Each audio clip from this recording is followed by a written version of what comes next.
Sa 3 araw na lang bago mag Brigada News FME papasara sa Biyernes at 11:59 PM sa Pantala.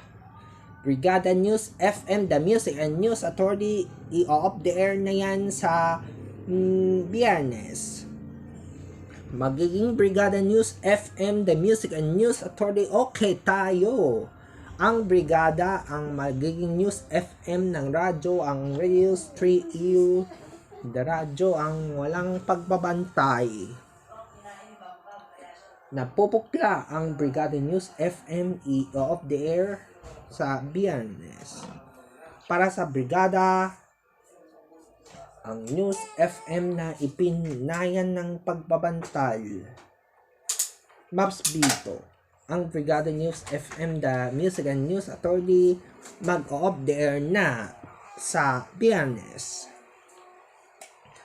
Malalas ang ginagawang brigada, ang Mass Media Corporation, tampok na ating magkakasayan ng gumikitla ang mga minuto sa inyo.